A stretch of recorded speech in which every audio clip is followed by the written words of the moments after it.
Budget के मुख्तलिफ पहलुओं के ऊपर बहस जारी है। आज फाइनेंस मिनिस्टर साहब ने कहा कि 312 अरब रुपए के नए टैक्सेस लगाए गए हैं, जबकि बाकी कुछ 400-500 अरब रुपया वो अपने इन्फोर्समेंट मैकेनिज्म से वो हासिल करने की कोशिश करेंगे और रिमेनिंग जो गैप रह जाएगा 1000-1500 अरब का, वो उनका ख्याल है कि ऑटोनमस ग्रोथ जो है जीडीपी के साथ आएगी। जीडीपी बजाते खुद एक बहुत बड़ा सवालिया निशान है। जिस तरीके से रवा साल एस्टिमेशन की गई है, मेरे उसके ऊपर शदीद किस्म के तहफ़्फ़ुज़ात हैं। लार्ज स्केल मैन्युफैक्चरिंग सेक्टर पिछले 2 साल से नेगेटिव ग्रोथ में और इस साल भी 11 माह में नेगेटिव में नंबर उसका। बड़ी मेजर जितनी क्रॉप्स है आपकी, वीट है नेगेटिव में, शुगर केन है नेगेटिव में, कॉटन मेजर डिक्लाइन है, राइस एक मार्जिनली डाउन है। तो आप किस बुनियाद के ऊपर आप ग्रोथ प्रॉस्पेक्ट्स दिखा रहे हैं, कुछ समझने से कासिर हूँ मैं। अगले साल भी major turn around at least in areas के अंदर होता हुआ मुझे अभी राइट नाउ नज़र नहीं आता। 3-4 माह बाद कोई टर्न अराउंड हो जाए तो आप उसके मतलब अभी से पेश गोई नहीं कर सकते। कुछ एरियाज़ में सक्सेस स्टोरीज़ हैं, जैसे एब्सोल्यूट टैक्स नंबर है उसमें सब्सटेंशियली इंक्रीज़ हुआ है 2-2.5 सालों में।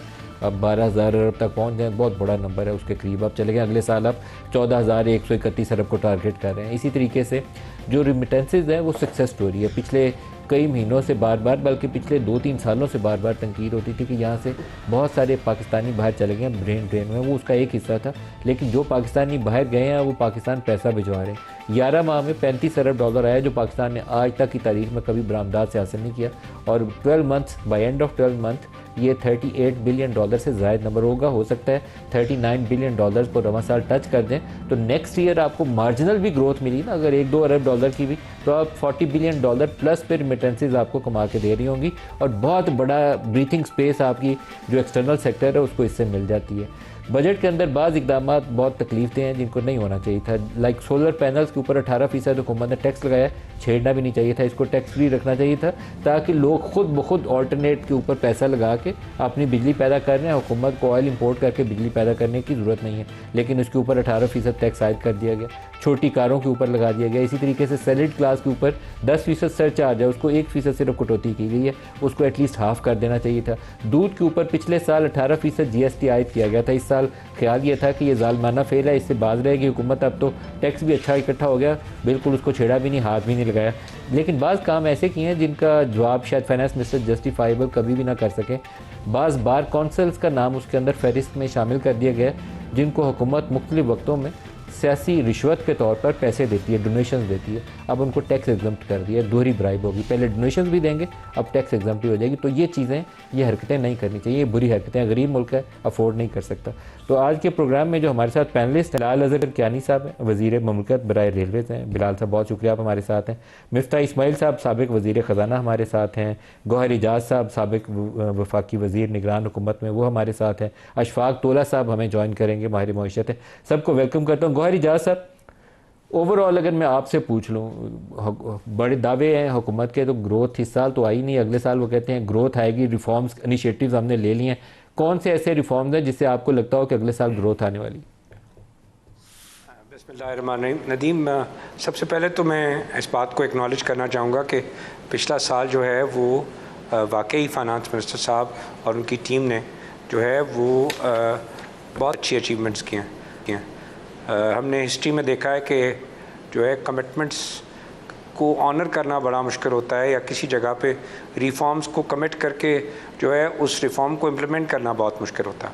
तो इन्होंने 9.4 ट्रिलियन का रेवेन्यू था, उसको इन्होंने 12 ट्रिलियन टारगेट किया और इस टीम ने जो है वो 11.9 अचीव कर लिया। इट इज़ हिस्टोरिक कि 2.5 ट्रिलियन की ग्रोथ, जबकि करेंसी स्टेबल हो 280 रुपये पे, स्टेबल करेंसी पे आप जो है वो थ्रू जो है वो मेजर्स ऑफ इम्प्लीमेंटेशन आप जो है वो फील्ड में से 2.5 ट्रिलियन रुपीज़ की जो है वो रेवेन्यू ग्रोथ ले जाएं। दूसरा सबसे बड़ा स्टेप आई बिलीव जो जिसको अप्रिशिएट करने की बात है वो ये है कि 22% का सूद 11% पे आया। तो मॉनेटरी पॉलिसी की जो भी स्टेट बैंक ने मेजर्स दिए वो सक्सेसफुल हुए, और वो सक्सेसफुल होके हमने देखा कि इन्फ्लेशन ईयर ऑन ईयर 4.7 पे आया, जिसकी वजह से सपोर्ट मिलते हुए 11% पे आई। ऑल्दो आज भी मैं ये कहता हूँ कि ये पॉजिटिव इंटरेस्ट रेट 6.4 बहुत ज़्यादा है। तो उसके बाद जो सबसे बड़ी अचीवमेंट जो मैं समझता हूँ वो है कि करेंसी को स्टेबल रखा गया 280 रुपये पे। और आखिर में मैं प्राइवेट सेक्टर का भी रोल जो है उसको भी एक्नॉलेज करूँगा कि स्टेबल करेंसी, 22% का सूद, 14 सेंट की एनर्जी, और उसके बाद जो है एक्सपोर्टर्स ने 6 से 7% की जो है वो जेन्युइन ग्रोथ किया इस हालात में। तो ये पिछले साल के रिव्यू में आई बिलीव इसी को देखते हुए फाइनेंस मिनिस्टर साहब पॉजिटिव हैं कि अब क्योंकि इंटरेस्ट रेट 11 हो गया, एनर्जी की प्राइसेस भी जो आईपीपी के रिफॉर्म्स हुए, आईपीपी के कॉन्ट्रैक्ट्स रिवाइज करने के बाद उनकी कैपेसिटी पेमेंट्स रिवाइज हुई हैं, तो इंडस्ट्री का जो पिछले महीने बिल आया नदीम वो 29 रुपये 60 पैसे आया, which is equivalent to 10.5 cent. और यही बिल पिछले साल जो है जून की आज के दिन ही जो आया था वो 45 रुपये 16 पैसे का था। तो ये वो चीज़ें हैं, मैं समझता हूँ कि जिसकी बेसिस पे वो समझ रहे हैं कि इंडस्ट्री को रिवाइव करना चाहिए, एग्रीकल्चर को भी जो है रिवाइव करना चाहिए, और तीसरी चीज़ सर्विसेज को जो है वो भी रिवाइव करना चाहिए। इन तीनों चीज़ों को उन्होंने प्रोजेक्शन भी दी है कि एग्रीकल्चर को भी 4% से ऊपर की ग्रोथ दिखाई है, इंडस्ट्री की भी 4% के ऊपर की ग्रोथ दिखाई है, और सर्विसेज की भी 4% की ग्रोथ दिखाई है। तो दिस इज़ बेसिस कि जनाब क्योंकि मैंने रिफॉर्म्स करके इंटरेस्ट रेट घटाया, मैंने रिफॉर्म्स करके करेंसी को स्टेबलाइज कर दिया, मैंने करंट अकाउंट को सरप्लस में कन्वर्ट किया, और एक्सपोर्टर्स इन हालात में भी 7% पे आए हैं। तो अब जो है इन नए हालात में जब एनर्जी की प्राइस भी जो है वो 10 साढ़े 10 के करीब आ गई है, इंटरेस्ट रेट भी आधा हो गया, हम चढ़ना चाहिए। This is I believe this is where he is coming from. Bilal साहब, जो आपकी ओवरऑल अगर एलएसएम का मैं हाल देखूं कि नेगेटिव में मेजर क्रॉप्स की सूरत हाल देखूं तो आपकी अनएम्प्लॉयमेंट ऊपर जानी चाहिए। वर्ल्ड बैंक ने अभी रिसेंटली जो पॉवर्टी के नंबर्स दिए तो वो जाहिर करती है कि आपकी बड़ा हिस्सा जो आबादी का है वो ख़तरे गुर्बत के नीचे ज़िंदगी गुजार रहा है।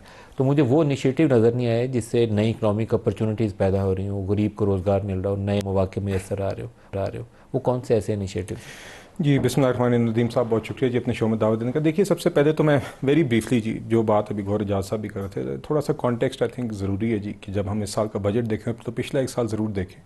पिछले साल जब हमने हुकूमत संभाली थी तो ये कहा जा रहा था कि ये तो कांटों का ताज है, ये मुआशी हालात ऐसे हैं, महंगाई की शरह 22-24% के करीब आप ही ने पैदा की थी सर? नहीं देखिए खैर ये एक अलग बहस है। फिर पैदा तो फिर हुई थी जब आईएमएफ को का प्रोग्राम पीटीआई की हुकूमत ने सबुटाज किया था, जब चिट्ठियां लिखी थी आईएमएफ को, जब ऑडियो लीक्स आई थी पीटीआई के वज़राए ख़जाना की, और हर मुमकिन कोशिश की गई थी कि मुल्क डिफ़ॉल्ट हो, तो वो हालात पैदा किए गए थे। सर 40% इन्फ्लेशन आपकी हुकूमत पीटीएम की लेकर गई थी। नहीं ग्रोथ का क्राइसिस भी आपकी हुकूमत में आया था। नहीं हम तो जी उस वक्त भी वो आग बुझा रहे थे। हम तो सिर्फ we were trying to ensure कि मुल्क डिफ़ॉल्ट ना करे, वरना श्रीलंका वाले हालात में आपको फिर 30-35% भी कम लगता। जो हालात जिससे हमने उस टाइम पे मुल्क को बचाया है जी, और अल्हम्दुलिल्लाह अल्लाह ताला के करम से हमने स्टेबिलिटी इंश्योर की है। इस वक्त में ये बातें करना आसान होता है जब आपने वो चीज़ अवॉइड कर। वैसे I strongly disagree. Miftah Ismail साहब भी मेरे साथ हैं, लेकिन पहले आपसे मैं चाहूँगा जवाब दें। मिफ्ता इस्माइल ने वो प्रोग्राम जो IMF का रुका हुआ था इमरान खान की वजह से, मैं उससे मुतफिक हूँ आपसे, लेकिन मिफ्ता इस्माइल ने वो प्रोग्राम रिवाइव कराया था आपकी पीडीएम की हुकूमत में। बाद में आपकी अपनी हुकूमत ने उस प्रोग्राम को तोड़ दिया था। उसका कसूर किसी और को नहीं, आपको नहीं। प्रोग्राम तो जी वो हमने मुकम्मल किया था और वो दरमियान में टूट गया था प्रोग्राम। मिफ्ता इस्माइल ने रिवाइव किया था, पहली ट्रांच के बाद दोबारा टूट गया था। नहीं पहली जी देखिए उस हुकूमत के दौरान वो प्रोग्राम हमने चलाया, उसमें एक पॉज आया था। वो प्रोग्राम हुकूमत के दौरान चला और उसके बाद फिर हमारी हुकूमत ने जाते हुए 9 महीने की स्टैंड बाय अरेंजमेंट की। फिर वापस आकर हमने वहीं से इकनॉमिक रिफॉर्म्स के लिए जो एक पहले आग बुझाई थी, उसके बाद इकनॉमिक रिफॉर्म्स की बुनियाद रखी, एक नया IMF प्रोग्राम अग्री किया जो इस साल हमने चलाया है। इस साल में लोगों का ये ख्याल था कि पिछली गर्मियों तक की हालात इतने मुश्किल हो जाएंगे कि ये हुकूमत नहीं संभाली जाएगी। पीटीआई ने किस वजह से गुरेज किया था हुकूमत संभालने से, यही बुनियादी वजह थी। लोगों का ख्याल था कि ये तो कांटों का ताज है, ये तो अपने वजन के तले गिरेंगे। मगर अल्हम्दुलिल्लाह पिछले एक साल में आपने देखा कि IMF का प्रोग्राम अग्री भी हुआ, आगे भी चला, करंट अकाउंट सरप्लस भी हुआ, ज़र मुबादला के ज़खायर भी मुस्तहकम हुए, इन्फ्लेशन भी बियॉन्ड एक्सपेक्टेशंस कंट्रोल हुई, बिजली के नर्ख भी इसी साल में कम हुए। और आपने और ये भी साथ कहा जाता था कि ये तो मिनी बजट आएगा ही आएगा।